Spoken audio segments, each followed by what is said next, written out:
네, 시장 이야기 시간으로 이어가 보도록 하겠습니다. 오늘 개장 직후 우리 시장 7,500선도 돌파하면서 캐나다를 제치고 세계 시장 7위에 안착하는 데 성공했었죠. 장중에 좀 조정받는 모습이 나타나다가 현재 구간 삼성전자와 하이닉스가 다시금 고개를 돌면서 1%가 넘는 지수 상승 나타나고 있습니다. 이러한 시장 속에 우리가 어떻게 전략을 세워야 되는지 관련된 이야기 나눠보도록 하겠습니다. 파이낸셜 리서치의 박철순 대표와 함께합니다.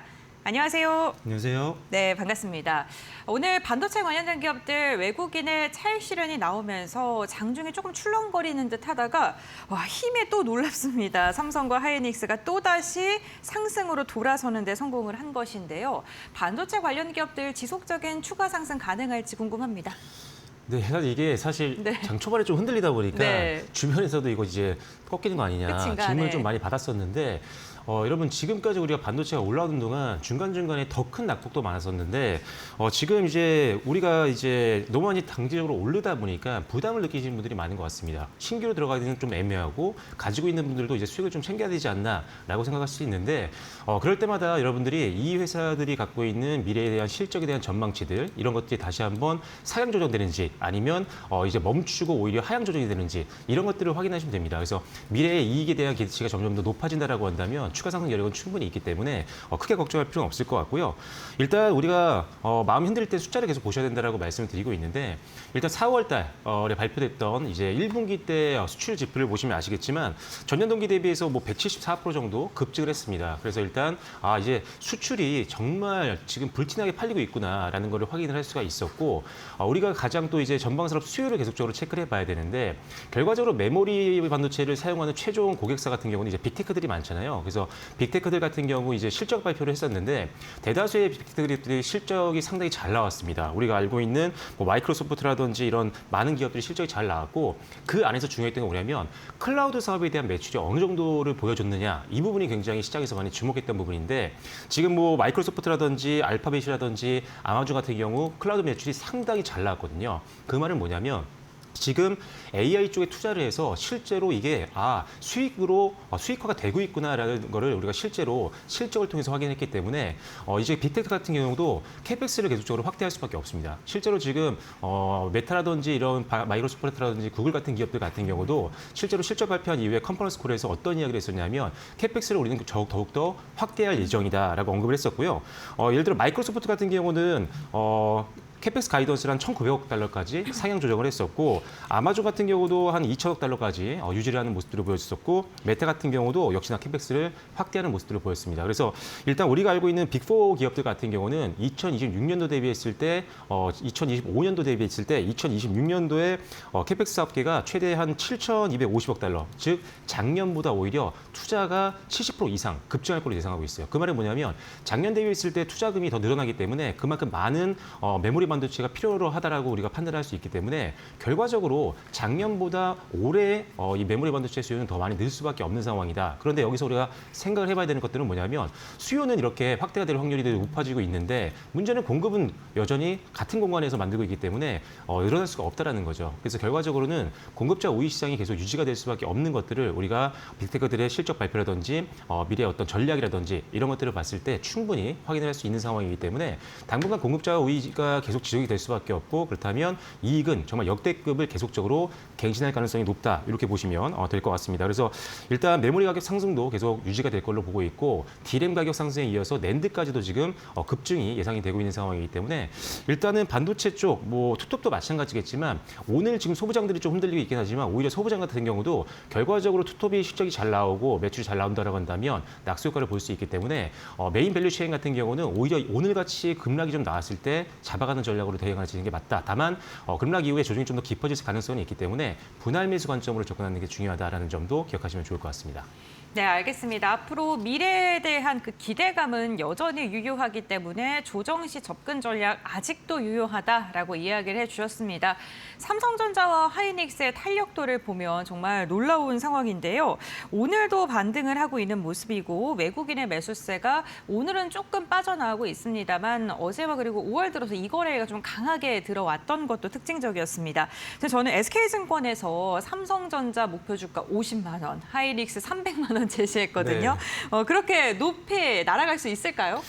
근데 이게 사실 뭐 SK증권에서 이 목표가를 상향 조정했던 게 뭐 그냥 찍은 게 아니거든요. 그쵸, 네, 항상 있더라고요. 애널리스트 분들 같은 경우는 미래 실적에 대한 전망치를 뽑아내고 거기에 맞춰서 밸류에이션에 맞춰서 이제 주가를 목표 주가를 설정한 거기 때문에 제가 봤을 때도 가능성이 없는 건 아니라고 생각을 합니다. 일단 지금 삼성전자 같은 경우는 지금 올해 2분기 때 영업이익이 한 90조 원이 넘을 걸로 예상을 하고 있는 상황이고요.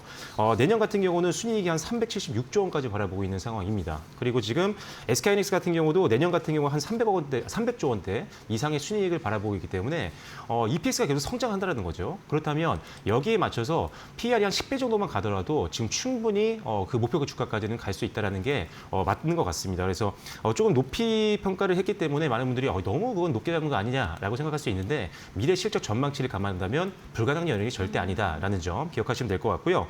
그리고 여기다 지금 외국인들 수급이 사실 지난달부터 좀 많이 강화가 됐던 것들 아마 기억하시는 분들이 있을 것 같은데 지난달 같은 경우는 미국에서 ETF가 출시가 됐습니다. 디램이라는 ETF였는데 우리나라 반도체 쪽에 투자를 할 수 있는 상품이 미국에서 출시가 됐던 거예요. 그래서 어떻게 보면은 기관 투자자들이야 우리나라 주식에 투자를 하고 있었지만 일반 개인 시장 참여자들 같은 경우는 사실 투자를 하는 게 사실 쉽지가 않았었거든요. 그런데 ETF가 생겼기 때문에 간접 투자를 할 수 있는 상황이 생겼고요. 그래서 지난달부터 시작해서 삼성전자와 SK하이닉스 쪽으로 이 개인 투자들의 외국인 자금들이 상당히 많이 몰렸다고 생각하시면 될 것 같습니다. 그런데 지난달에 굉장히 이 삼성전자와 SK하이닉스 쪽으로 외국인들의 투자가 많이 늘었지만 이번 달 들어서 더 많이 늘었거든요. 그 이유가 뭐였냐면 지금 미국 같은 경우 아까도 말씀드렸다시피 일반 투자자 같은 경우는 이 ETF를 통해서 간접 투자밖에 하지 못했었지만 이제 이번 달부터 직접 투자를 할 수 있게 됐습니다. 5월 1일부터 시작해서 지금 미국의 온라인 증권사 중에 1위 증권사가 인터랙티브 브로커스라는 회사가 있는데 이 회사가 드디어 중개 서비스를 시작을 했거든요. 그래서 외국인 통합 계좌를 이용해서 중개 서비스를 해서 직접 우리나라 주식을 살 수 있게 서비스를 오픈을 했습니다. 그래서 이번 달부터 실질적으로 직접 투자하는 자금까지 들어오면서 외국인들의 수급이 강화될 수밖에 없는 환경들이 만들어지고 있는 거고 지금 우리나라에 있는 증권사들 같은 경우도 모두 다 외국인 통합 계좌를 만들어서 지금 서비스를 준비를 하고 있는 기업들이 대부분입니다. 그래서 이런 것들이 계속 확대가 되고 외국인들이 투자를 할 수 있는 환경들이 점점 더 늘어난다라고 한다면 이제는 코리아 디스카운트가 조금씩 해소가 되면서 더욱더 반도체 쪽 특히나 메모리 반도체가 좋은 거는 우리나라뿐만 아니라 전 세계가 다 알고 있는 거기 때문에 1위 기업과 2위 기업을 갖고 있는 우리나라 쪽으로 특히나 반도체 쪽으로는 수급이 쏠릴 확률이 높다라는 판단입니다. 그래서 일단은 삼성전자와 SK하이닉스 저도 일단 단기적으로 봤을 때는 뭐 40만 원대 삼성전자 같은 경우는 40만 원, 50만 원, 그다음에 SK하이닉스 같은 경우는 200만 원 정도는 빠르게 좀 도달하지 않을까라는 생각이기 때문에 일단은 가지고 있는 분들도 홀딩하시면 좋을 것 같고요. 여유 자금을 가지고 좀 베팅하시는 분들도 분할 매수 관점에서는 적립식으로 신규 매수 좀 고민해 보실 필요가 있겠다. 다만 여기서 조심해야 되는 것들은 일단 지금 단기 조정은 언제든지 나올 수 있습니다. 그래서 만약에 지금 정말 짧은 자금을 가지고 만약에 운영하시는 분들이라면 약간의 조정이 나올 수도 있는 구간일 수도 있기 때문에 일단은 그런 분들은 조금 피하시는 게 좋을 것 같다. 예를 들어서 최근에 이런 분들이 굉장히 많더라고요. 반도체가 너무 잘 가다 보니까 월급을 받은 다음에 결제일 전에 한 며칠 동안에 굴리시는 분들이 있어요. 근데 이런 것들은 진짜 피하셔야 됩니다. 여러분들 이게 타이밍이 잘못 어긋나면은 여러분들 카드값 때문에 또 이거를 뗄 수밖에 없는 상황이 생기거든요. 근데 이게 실질적으로 굉장히 많은 분들이 그렇게 생각하시는 분들이 많아요. 그만큼 좀 소외감을 많이 느끼시는 분들, 남들은 다 삼성전자 때문에 돈을 많이 벌었는데 나는 지금 못 넣었다. 그럼 지금 이 짧은 기간이라도 난 수익을 내보겠다. 들어왔다가 오히려 손실 보고 나가시는 분들 많기 때문에 철저하게 삼성전자와 SK하이닉스에 들어가시는 분들은 여유 자금을 가지고 올해 뭐 하반기까지 보시거나 아니면 목표 주가 최소한 삼성전자 40만 원, SK하이닉스 한 200만 원 이상까지 보시면서 한번 들어가시는 걸 추천드리도록 하겠습니다. 네, 알겠습니다. 삼성전자, 하이닉스에 대해서 좀 여유롭게 접근하는 건 괜찮다라고 말씀을 해주셨습니다. 굉장히 긍정적으로 전망을 해주셨고요. 이렇게 반도체 투톱이 잘 가면 당연히 그 아래에 있는 기업들도 함께 움직이기 마련입니다. 오늘 반도체 소부장 조정을 오히려 매수의 기회로 삼는 것도 좋겠다라고 이야기를 해주셨는데 그러면 한 종목만 좀 찝어주시죠. 일단 지금 반도체들이 많이 올라왔기 때문에 종목별로 사실 밸류에이션 부담이 있는 종목들도 꽤 있거든요. 맞아요. 그래서 종목별로 잘 보셔야 됩니다. 그래서 저평가 종목들을 오히려 잡으시는 게 아마 좀 편안하게 매매할 수 있는 방법이 될 것 같아요. 그래서 제가 생각하는 소부장 중에서는요. 한솔아이언스를 좀 좋게 보고 있습니다. 지금 사실 지난달 4월 달에 19,900원의 최고가를 좀 찍긴 했거든요. 그런데 지금 약간의 조정이 나왔고 오늘도 한 4%대 빠지고 있기 때문에 밸류에이션 부담 좀 더 낮아지고 있는 그런 구간이다라고 보시면 될 것 같고요. 이 회사는 이제 초정밀 반도체용 가공 부품도 만들고 있는 회사고 그다음에 코미코라는 회사와 비슷한데 세정 세정과 코팅 쪽도 장비의 세정과 코팅 쪽도 담당하고 있는 기업이라고 생각을 하시면 될 것 같습니다.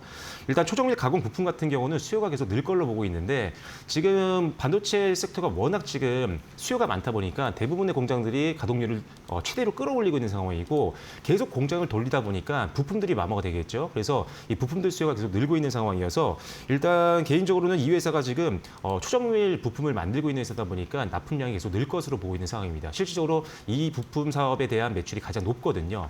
최대한 지금 전 세계 1위 글로벌 장비 기업 쪽으로도 납품이 계속 늘고 있는 상황이기 때문에 일단 초정밀 부품 쪽 매출에 대해서 좀 기대를 해보시면 좋겠다라고 말씀을 드리겠고, 그다음에 세정과 코팅 쪽 사업부도 고성장이 좀 예상이 됩니다. 지금 이 공장을 가동하는 기업들 같은 경우는 장비를 계속 가동하다 보면 장비가 이제 노후화되면서 마모가 돼서 교체를 해야 되는 상황이 올 수도 있거든요. 그런데 이 장비를 세정과 코팅을 통해서 수명을 늘리게 되면 오히려 새 장비를 사는 것보다 비용을 훨씬 더 낮출 수가 있습니다. 그래서 대부분의 기업들이 이 세정과 코팅 쪽을 사용을 하고 있는데, 그래서 그 중에 대표적인 게 바로 이 한솔 아이원스라고 보시면 될 것 같고요. 삼성전자와 SK 하이닉스 쪽도 지금 이 사업을 하고 있는 상황이기 때문에 고객사도 안정적이다라고 생각하시면 될 것 같습니다. 거기에 최근에 좀 기대가 되는 게 뭐냐면 리유즈 사업이라는 건데, 이게 이제 부품 같은 경우가 마모가 되면 이걸 다시 한번 부품을 받아서, 그러니까 어떻게 보면 헌 부품을 받아서 다시 한번 코팅을 하거나 이렇게 재활용을 해서 다시 납품을 하는, 이렇게 어떻게 보면 재사용하는 사업부가 최근에 부각이 되고 있는데, 이 회사가 드디어 노광공정 전 세계 독점 기업이죠. ASML 쪽과도 협업을 하고 있습니다. 그래서 그 이후에 이 사업만이 아니라 리유즈 사업뿐만 아니라 실제 전반적인 장비에 대한 세정과 코팅 쪽까지 사업이 확장될 가능성도 있어서 글로벌 기업들과의 계속적인 관계가 계속 개선이 되면서 앞으로 성장성도 기대가 된다. 그리고 제가 아까 저평가 종목이라고 말씀드렸는데 2026년도 실적을 감안했을 때, 예상 실적을 감안했을 때 PER이 지금 10배 수준에서밖에 움직이지 않고 있습니다. 대부분 다 20배 이상에서 움직이는 경우가 대부분이거든요. 그래서 그런 관점에서 보면 일단 소부장 내에서는 상당히 저평가 매력이 있기 때문에 지금 사실 전고점 최고가에서도 사실 사도 되는 종목이었거든요. 그래서 오히려 지금처럼 조정이 나왔을 때 오히려 더 싼 가격에 매수할 수 있으니까요. 저평가 매력이 있는 한솔 아이언스 앞으로 좀 지켜보시면 좋을 것 같고, 목표가를 본다라고 한다면 일단 제가 봤을 때는 한 22만 원 정도 일단 1차적인 목표가를 보시면 좋을 것 같고요. 손절 라인 같은 경우는 한 16만 5천 원 정도로 보고 대응하시면 좋겠다라고 말씀드리겠습니다. 네, 한솔 아이원스 손절가 16,500원 제시해 주셨고 현재 구간 17,000원 선에서 거래되고 있습니다. 오늘 소보장주 빠지면서 4%가량 조정받고 있는데 오히려 이 조정을 매수의 기회로 삼아 좋겠다라고 이야기를 해주셨습니다. 5월 첫 거래일 삼성과 하이닉스가 불꽃을 쏘아올리면서 우리 지수도 한 단계 더 레벨업을 됐는데 이때 하이닉스 그리고 삼성전자가 시장 상승률에 영향을 미친 게 한 70% 이상이라고 합니다. 그만큼 반도체 투톱에 대해서 긍정적인 전망을 해주신 만큼 앞으로 우리 시장 지수 자체도 계속적으로 잘 갈 것이다라는 기대감을 품게 되는데요. 이렇게 시장이 잘 가면 증권주들도 함께 움직일 수밖에 없습니다. 증권주들도 시장이 불탈 때도 신고가 랠리를 보여주고 있는 만큼 기대가 되는데 오늘 또 이렇게 시장이 빠지면서 함께 조정받으려는 움직임도 나타났었거든요. 증권주들 지금 담아도 괜찮을까요? 네, 증권주 같은 경우는 지금 1분기 때 워낙 또 실적이 잘 나오고 있는 상황인데 2분기가 더 기대가 됩니다. 1분기보다 거래 대금이 지금 2분기 들어와서 더 많이 늘고 있는 상황이기 때문에 당연히 수수료를 많이 벌 수밖에 없는 구조죠. 그래서 브로커리지 마진이 일단 기본적으로 수익이 되고 있는 상황이기 때문에 2분기 실적에 대한 기대치도 상당히 높다라는 관점에서 보면 조정 시에는 좀 매수 관점으로 접근하는 게 좋을 것 같다라는 생각입니다. 거기다가 일단 기본적으로 대형주 쪽을 보시는 게 좋다라고 말씀드릴 수가 있는데 아무래도 지금 대부분 이제 시장 참여자분들, 개인 투자자분들 같은 경우는 대부분 다 대형사들을 사용을 많이 하잖아요. 중소형 HTS 사용하는 분들이 그렇게 많지가 않기 때문에 대형주들이 아무래도 이 수수료 수익에서는 좀 더 압도적인 우위에 차지할 수 있고 브랜드에 대한 어떤 인지도라든지 이런 것들이 높다 보니까 훨씬 더 수혜를 많이 볼 수 있어서 일단 조정 시에는 대형주를 좀 위주로 보시는 게 좋다라고 말씀을 드리겠고 그중에도 제가 탑픽을 좀 말씀드리자면 한국금융지주가 좀 그래도 큰 종목 중에서는 가장 좀 매력적인 것 같습니다. 지금 어제 기준으로 봤을 때 최고가 영역까지 올라갔다가 지금 약간의 조정을 받고 있는 구간인데 일단 한국금융지주도 역시나 수수료 마진에 대한 기대감이 충분히 있는 회사지만 지금 주가 순자산 비율 PBR이 지금 1배 정도밖에 되지 않습니다. 그래서 동종업계 대비했을 때 상당히 저평가 매력이 있기 때문에 상대적으로 밸류에이션 매력이 좀 부각이 될 수 있다는 관점에서 일단 한국금융지주 보시면 좋을 것 같고요.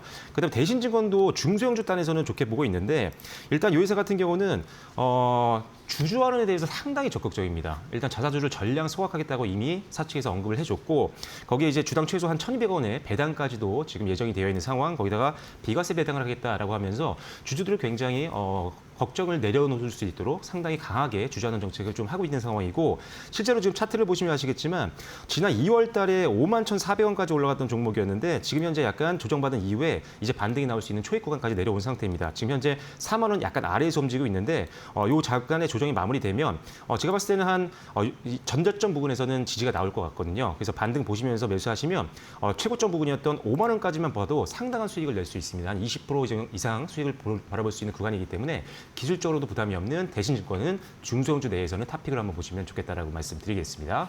네, 알겠습니다. 지금 증권 관련된 기업들에 대한 종목도 좀 언급을 해주셨고요. 상대적으로 오늘 코스피보다도 코스닥이 지속적으로 약세 장세가 펼쳐지고 있는데 바이오 관련된 기업들이 투심이 흔들리면서 지수의 분위기를 좀 꺾이지 않았나라는 생각도 듭니다. 오늘 뭐 코오롱 티슈진이나 일부 호재거리 있는 기업을 중심으로 상승 나오고는 있거든요. 그런데 제약바이오 과연 5월에는 드디어 갈 수 있을지 좀 궁금하네요. 네, 이게 사실 조금 여유 자금을 갖고 오랫동안 하시는 분들 같은 경우는 제약바를 좀 담으시라고 말씀드리는데 단기적으로는 조금 걱정이 되는 부분들은 뭐냐면 일단은 뭐 이제 연준 의장이 좀 바뀌게 된다라고 하면 금리에 대한 방향성이 좀 정해질 수가 있기 때문에 아무래도 성장주의 대표적인 바이오 섹터 같은 경우는 거기에 따라서 조금 방향성이 조금 흔들릴 수는 있습니다. 하지만 올해 하반기까지 보면서 중장기로 본다라고 한다면 충분히 저는 매력적인 구간까지 내려왔다. 왜? 4월 달에 사실 뭐 삼천전제약이라든지 ABL바이오 같은 기업들 좀 악재가 반영이 되면서 주가가 많이 밀렸고 이 대장주들을 필두로 해서 투심이 약화가 되다 보니까 대부분의 주가들이 대부분 다 많이 빠졌습니다. 그래서 일단은 지금 주가는 상당히 많이 내려온 상태고 오히려 그래서 악재들이 많이 선반영된 상태이기 때문에 이제 5월 달부터는 조금씩 담아갈 수 있는 매력이 있다고 보고 있는 이유는 뭐냐면 일단 AACR에서 상당히 많은 성과들이 좀 나왔었고요. 그에 이어서 이제 아스코라든지 이런 것들이 좀 예정이 되어 있기 때문에 주요 학계 쪽에 참여를 하는 기업들을 중심으로 해서 다시 한번 시장에 관심이 몰릴 가능성이 있다라고 보시면 될 것 같고 그리고 실제로 뭐 삼성바이오로직스라든지 기타 ST팜이라든지 많은 기업들 상당히 실적이 나오는 기업들이 많아지고 있는 것들도 이번 1분기 실적 발표가 진행이 되면서 확인을 할 수 있습니다. 그래서 펀더멘털은 오히려 더 좋아지고 있다라고 개인적으로는 생각하고 있는데 주가가 많이 빠졌기 때문에 밸류에이션 매력은 좀 있다라고 보시면 될 것 같고요. 그리고 일단 지금 개인적으로 주목을 하고 있는 기업들은 일정이 있는 기업들인데 일단 5월 달에 메디포스트가 임상 결과가 있고요. 그다음에 6월 달에 에이프릴바이오의 또 임상 결과 발표가 있고요. 그다음에 7월 달에 코오롱 티슈진, 그다음에 하반기 때 리가켄바이오. 이렇게 임상에 대한 결과 발표를 앞두고 있고 기대치가 높은 기업들이 먼저 움직일 수 있으니까요. 지금 말씀드렸던 4가지 종목 한번 기대해 보시면 좋을 것 같습니다. 네, 알겠습니다. 박철순 대표와 함께 오늘 반도체부터 바이오까지 산업 전반적인 이야기 나눠봤습니다. 5월에는 바이오 관련 기업도 좀 기지개를 켜면서 코스닥 시장을 좀 주도했으면 좋겠습니다. 오늘 말씀 여기까지 듣도록 하겠습니다. 고맙습니다.